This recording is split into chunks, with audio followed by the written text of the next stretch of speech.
Welcome back to the Big Screen Boys podcast. My name is Mason Knight. Sitting across from me is the one and only Cash Krause. But before we begin, if you guys can please be sure to smash the like button, comment below, subscribe to the channel, and hit that bell notification as we drop videos here every single week. So with that said, Cash, what are we reviewing today? Well, Mason, it is the first film of February. Yes. Which is never good. It's always a bad sign. It's never not. promising. If history, we go back to the history books, it's not good usually. But we had a pretty good run lately. We have. The last 2 years, we've had a good February. Yeah, because people have been dumping these small horror films in February that I've been really liking a lot. Yeah. I liked Invisible Man. Invisible Man, yes. Yeah, not Invisible Woman. No, I wanted to say that. You did. Elizabeth Moss, yeah. Are we ever going to get another one of those? I thought she was going to become the Invisible Woman. I know, that's what I thought. DC No, Anyways, yeah. This is the newest M. Night Shyamalan. I know I cringe when I say that, but this is Knock at the Cabin, an apocalyptic psychological horror film directed by M. Night himself, the man, the myth, the legend. And this is what's going to be so crazy about this review, Cash, is I'm actually a bigger M. Night Shyamalan fan than I was not looking forward. I was not really looking forward to this film. Yeah. Although big Dave Bautista fan.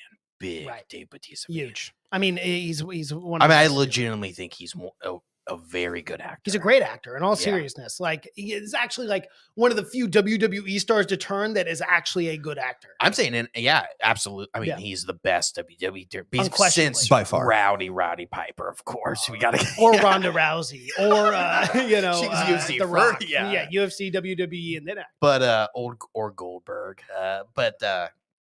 But yeah, he is. I mean, I'm talking about put him in the category of just regular actors. He is, I think, one of the best right now. Yeah. He's just captivating. But this is, like I said, Knock at the Cabin. This is one that I was not that excited for, but ended up liking a lot more than I thought I would. And you had the opposite reaction. I did. I was looking forward to it because I like M. Night Shyamalan films. I know people don't, but I do. I'm a fan overall of his work. But I just kind of scratched my head at the end of this entire thing. No twist, which I love the Shyamalan twist. Oh, but there's no twist. And I watched the trailer and I go, okay, I know what this is about. I know how this will end. And then I watched the film and I go, oh, I could have just watched the trailer because I know how this whole movie went down. So it was disappointing on that aspect for me. Well, I mean, you had to have been surprised that they weren't there to kill them. I mean, that had to have been surprising for you, right? You didn't think they were going to go there and sacrifice themselves, no, right? Because in the trailer, there was a reason why they were standing around and like waiting. I don't know. I had a feeling that, of course they're not going to go there trying to kill that family because the film would be over in 5 minutes. So I kind of just put 2 and 2 together. Oh, I mean, that's how a lot of horror films are. And they go full 2 hours. But you remember that trailer the whole time they're in the house, they're having conversations with them. And there was just more in that trailer than I would have liked to see. I wish they would have, showed less in that trailer. I didn't see that many trailers for it, so maybe I knew very little about it going in. Yeah, but and I think I knew a little bit more. And not to say I like him, my Shyamalan. He has like 3 of like my top 100 films for sure. Split's awesome. Obviously, I didn't think it was awesome, but Unbreakable. I would say he had this crazy run of the Sixth Sense, which is one of my favorite horror. Sixth Sense, of course. Then Unbreakable, and then Signs. I love Signs. Signs is good. I love Signs. People didn't like The Village. I like The Village. Hated The Village. See, I like The Village was when I started hating M. Night Shyamalan. Really? When it's like the entire movie, it didn't matter what happened in the first hour, 45 minutes. As long as that 5-minute twist at the end. And he started inserting himself in the movies a little bit too. He was a guy that always did the cameo, but his cameo started out where he was a background. Mm-hmm. And then by Lady in the Water, he's second build. He's why am I he got way too egotistical. It might have got to him a little bit. Oh, 100%. I remember he ended up doing this mockumentary about himself too. Like it was like this fake documentary where it was like about him, like he like spoke to ghosts and things, but he played it off the way he wanted people to think it was real. It was super lame. But he's a crazy director where he started out really high, then he had this crazy dip where you think maybe he would never get another film again. He did things like Lady in the Water, The Happening, which is a Mark Wahlberg vehicle I fucking hated. The Last Airbender, which is one of the worst adaptions in the history of the world. Horrific is what I heard. One of the worst films ever After made. Earth, which I think has 8% on Rotten Tomatoes. The Visit, he started having a little bit of comeback because he started going way smaller scope with these things. Split and Glass were both good in my opinion. They Glass, they were on I the like better. Glass less than I like Split. Yeah, I like Split more. I like just Split a lot for more. McAvoy's performance. I have not seen Old yet. I did see Old. It was not very good. It wasn't? No. Really? Very middle of the road. Oh. But Knock at the Cabin, my guy. I told you I would say something crazy. Yeah. It is my favorite M. Night Shyamalan movie of the last 2 decades. Whoa. Since Sixth Signs. Sense. Since Signs. Oh, since Signs came out. 2002. Yeah, that's right. Yeah. So, and what I loved about it is it's very character driven. Mhm. It's very character. Dave Bautista, he steals it in this. Dave Bautista and the other guy, which not Jonathan Groff, but Ben Aldridge, who plays Andrew, I thought he did a really, really good job. Jonathan Groff, he does amazing. He's always great. He's always great. He's dazed and out of it in this one for most of the time. Yeah, more of that emotional aspect rather than Andrew, who is more of like An these people are wrong. analytical, Yeah, it breaks it down. He's an attorney, so he always tries to find that route. Yes, and he's not religious at all. No. Not religious at all. But doesn't believe in prophecies or anything. yeah, I just really I like that there wasn't. I like that you were. Until the very end, at least, I was still like, you could still think these things were happening at random. The whole storyline is a gay couple, Jonathan Groff, Ben Aldridge, and a little girl. Who the little girl's great. That's what I was just about to bring up. I don't know her name. I was worried about that too. Because she was really good for her age, man. I was very impressed. Kristen Q who plays Kristen her. Q, yes. She was really good. I'm like, sometimes it's like 50-50. Sometimes you get the actress that looks right for the part, but can't act worth shit. Side note. Henry Thomas. Have you watched his audition tape for E.T.? I've seen it a million times. I just watched it where at the very end, Steven Spielberg goes, "Okay, kid, you got the job." Yeah. He's crying. He's crying. It's incredible performance, just like breathtaking for like an 8 or 9-year-old. But Kristen Q did a Q. It's C-U-I. C-U-I, so pretty close to that. Not trying to be disrespectful, Kristen, but she did a really, really great job in this and had to show, again, a wide range of emotion, being scared, crying. It's like that's very hard for a little girl to do. But I really, really enjoyed the simple premise. I like not overcomplicating it. They're in a cabin in the middle of the woods. These 4 guys. Well, first is Dave Bautista. And one thing I didn't like is obviously they were the horsemen of the apocalypse. I knew that right away. The 4 horsemen. Beat me over the head with it. Don't say it out loud. I was, as soon as I recognized that they were 4 horsemen, I'm like, oh, M. Night Shyamalan, he'll make it known that you have to know. It's so obvious. Dave Bautista, he's in all white. He's obviously the pale horse, death. But it's very obvious, I don't need to be. When I knew that right away, when 4 of them walked up, I go, 4 horsemen of the apocalypse. Well, as soon as they say, as soon as and I love the premise that so we'll get back. It's this couple, they come out. First Dave Bautista, who he's looking big. He's looking meaty. Thick. What's the radius on that collar? He's got There's no neck. There's no neck. He's so thick, it just goes shoulder to head. Yeah, it's incredible. No one's choking that guy out. That's why he's such a good wrestler. Let's choke him out like this. Yeah, you got to bear hug him. Just to get around that. And big to old get neck. that guy within camera angle as well. Let's pat on the back to the DP here. It was a lot of extra work. Shotting 30 yards away to get that head in there. Yeah, but he comes out looking meaty as fuck, button up shirt, and he talks to the little girl, and he says that you're gonna have to make a hard choice. She's like, "What? Do I have to get rid of my grasshoppers?" Yeah, and I really like that scene when he's like the flower scene. It's like you asked me something, and he keeps looking in the woods too. Well, what's funny about that, and this is before that he brought it up, but I go, he must work with, like, in some capacity, he must be familiar with children and how to communicate with them because he seems very natural. Well, that's how good of an actor he was. He was playing a second grader, and you really felt he was second grade teacher. He wasn't a giant second grader. It's the biggest second grader I've ever seen. Okay, let me tell you.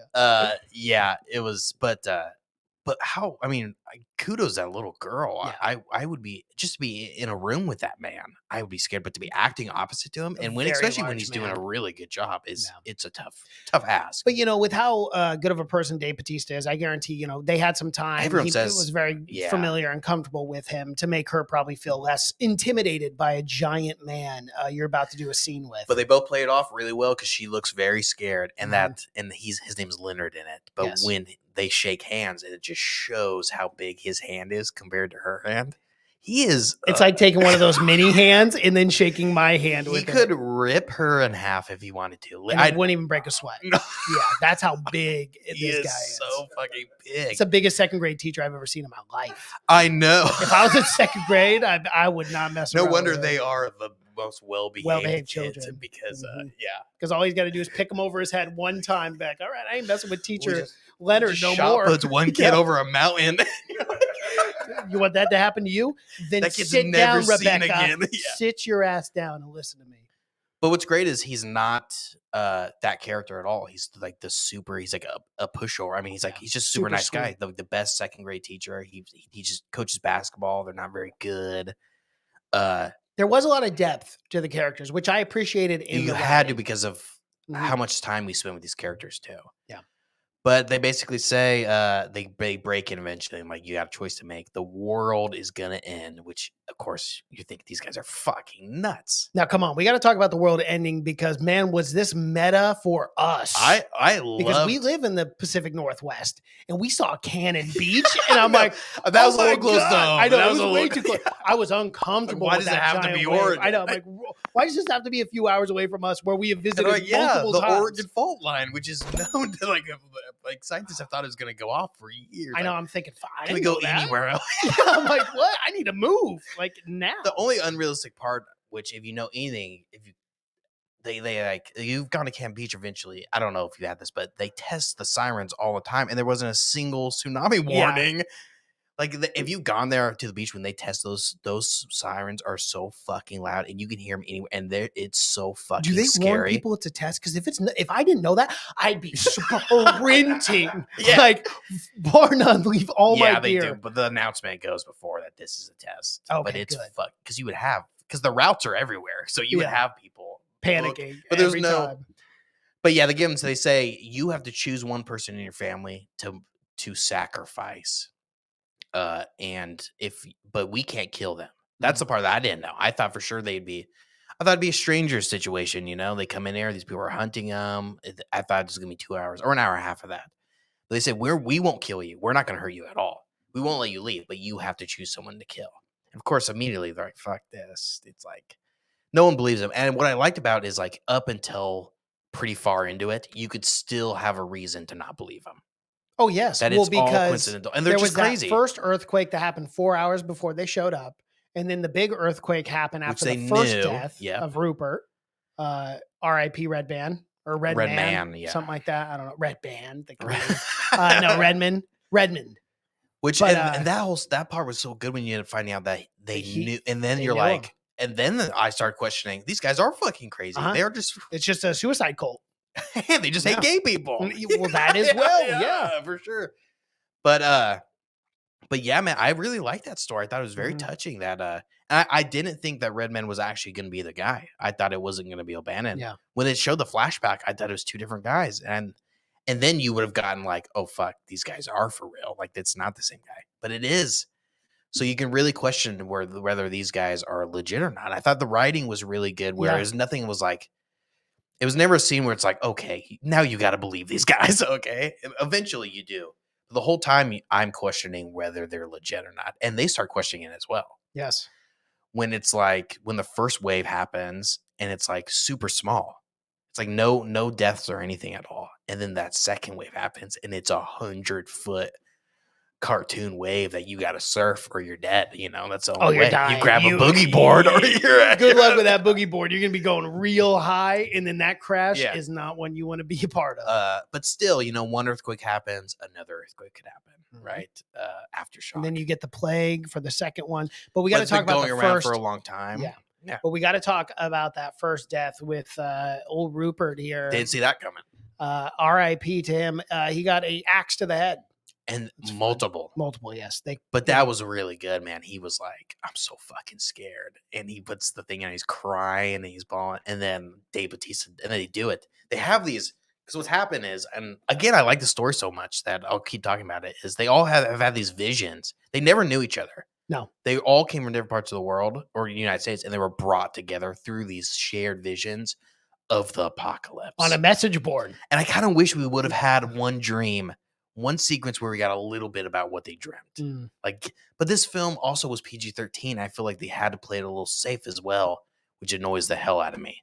But give me one vision where people are burning, everyone's or more of the screams, right? That Bautista was talking about so much. Or just like one, where like Bautista is like waking up and we just like he's woken up by bad screams. What you could do with PG-13 too is have a building on fire and then hear screams from that building. Yeah, for sure. Without showing it. Well, they hear screams from airplanes on fire, which is that scene I liked a lot too. That is such a terrifying thought. Yeah. 700 planes crash simultaneously. And not that, like an hour later, there's still planes in the air. They're like, we just getting word now. Our pilots being like, look, we're making it to Boston. We have to. Okay, I got to go see my family. Yeah, I'm taking the risk. I'm not landing this bitch. I have been gone for 11 days.